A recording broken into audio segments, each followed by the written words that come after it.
La première question est de savoir est-ce que ce nombre est-il premier.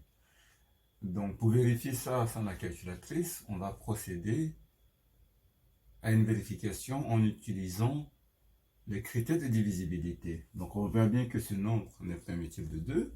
On va essayer 3. Donc on rappelle le critère de divisibilité par 3. Un nombre est divisible par 3 si la somme de ces chiffres est divisible par 3. Là j'additionne la somme des chiffres de ce nombre, je trouve 6 qui est un multiple de 3. Donc ce nombre est divisible par 3 et donc il n'est pas premier. Donc 3 divise donc 3 n'est pas premier. Ensuite, on vous pose la question de savoir si P est premier, est-ce que P plus 2 est premier?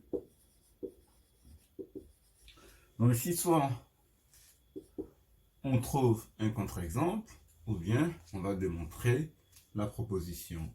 Il y a pas mal de contre-exemples. Si nous prenons P égale à 7, on a 7 plus 2, donc P plus 2 égale à 7 plus 2 égale à 9, et 9 n'est pas premier,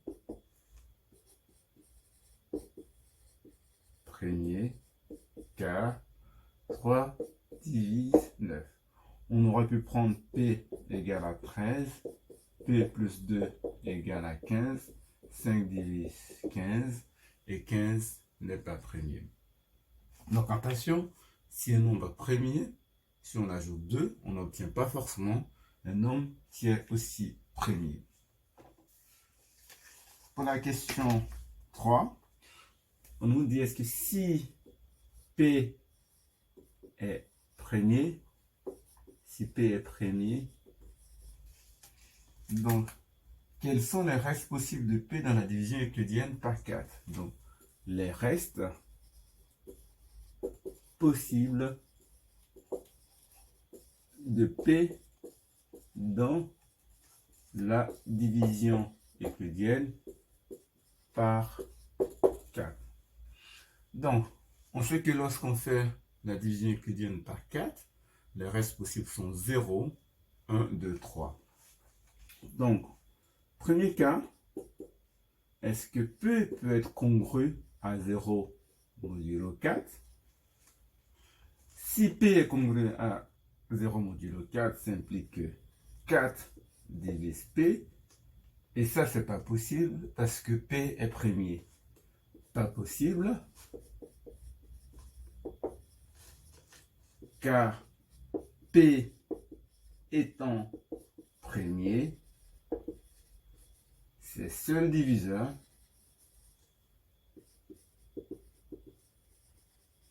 sont 1 et P. Et 4 n'est pas premier.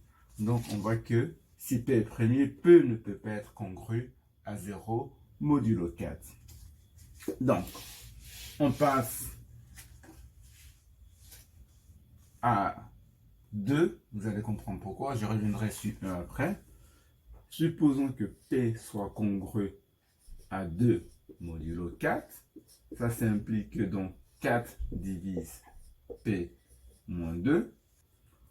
Or, 2 divise 4, ça implique que 2 divise P moins 2. Or, 2 divise 2. Donc, D va diviser P moins 2 plus 2. Toute combinaison linéaire, ce qui implique que 2 divise P moins 2 plus 2, ce qui implique que 2 divise P. Donc, impossible.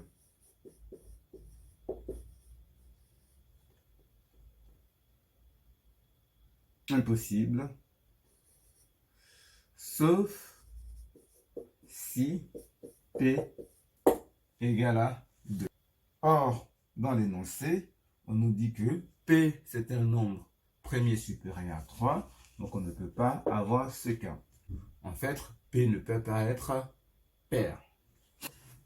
Finalement, finalement, donc, si P est premier, si P est premier, donc, P sera soit congru à 1 modulo 4, là on ne peut rien dire, ou P sera congru à 3 modulo 4. On vous demande, est-ce que la réciproque est vraie? Donc, est-ce que si P est congru à 1 modulo 4, par exemple, est-ce que cela implique que P est premier? Question. Est-ce que si P est congru à 1 modulo 4, est-ce que P est premier? Donc, on va essayer de trouver un contre-exemple. Prenons par exemple 25. Si P égale à 25, on a bien 25 qui est congru à 1 modulo 4, mais 25 n'est pas premier. Donc on voit bien que la réciproque n'est pas vraie. On peut faire de même pour 3. Donc on peut essayer de trouver un contre-exemple pour ce cas. Donc si nous prenons par exemple P qui est égal à 27, quand P égale à 27, on a bien 27 est congru à 3 modulo 4, mais 27 n'est pas premier, car 9 divise 27. Donc, en conclusion, si P est premier, alors soit P est congru à 1 modulo 4, ou P est congru à 3 modulo 4. Mais par contre, si P est congru à 1 modulo 4, ou P est congru à 3 modulo 4, P n'est pas forcément premier. Donc, dans cette question, on nous demande est-ce que A carré moins B carré peut-il être premier?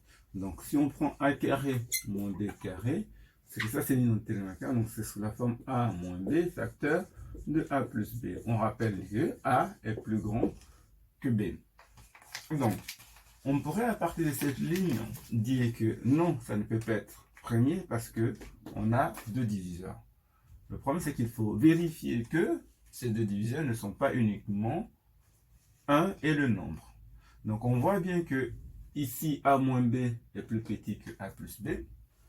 Donc, on pourrait se demander, y a-t-il un cas où A moins B, le plus petit diviseur égal à 1, et que le plus grand diviseur égale au nombre cherché, que A plus B soit égal à A carré moins B carré. Ici, donc si on essaie de résoudre cette équation, donc ce système d'équations, on se rendra compte qu'on a une infinité de solutions. Donc là, ce qu'il va falloir qu'on fasse, c'est de trouver des valeurs particulières. Donc, intuitivement, si je prends A égale à 3 et B égale à 2, je vais voir si ça marche. Donc, j'ai A moins B qui est bel et bien égal à 1, donc 3 moins 2. Ensuite, j'ai 3 plus 2, donc A plus B qui est égal à 5, et A carré moins B carré qui est égal à 9 moins 2, ça fait 5. Donc, on a bien un contre-exemple. Donc, si A égale à 3 et B égale à 2, A carré moins B carré est bien un nombre premier. La dernière question, on dit soit A et B deux entiers non nuls, justifie que si A plus B est premier, alors A et B sont premiers entre eux. Alors, A et B sont premiers entre eux. Ici, il faut faire très attention, bien comprendre la question. Donc, A plus B est premier. Donc, c'est un nombre premier. C'est un nombre qui n'a que deux diviseurs, 1 et A plus B. Donc, si la somme de A et B est un nombre premier, alors A et B sont premiers entre eux. Ce qui veut dire que A et B ont pour PGCD 1. Comment allons-nous répondre à cette question?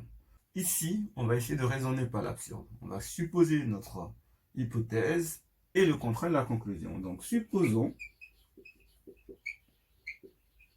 que A plus B soit premier. Donc, ça, c'est l'hypothèse. Et le contraire de la conclusion soit premier. Et que A et B ne soient pas premiers entre eux. Cela veut dire qu'il existe un diviseur D différent. Il existe D différent de 1, tel que D divise A et D divise B. Donc, on sait par hypothèse que D est différent de 1. D il est inférieur ou égal à A et D inférieur ou égal à B. Donc ça implique que D il va être forcément strictement inférieur à A plus B. D divise A et D divise B, cela implique que D divise toute combinaison linéaire de A et B, en particulier de A plus B. Donc D va diviser A plus B. Donc, qu'est-ce qu'on vient de tabler? On vient de tabler que A plus B a un diviseur D qui est différent de 1 et qui est différent de A plus B. Donc, cela implique que A plus B n'est pas premier. Donc, cela implique que A plus B n'est pas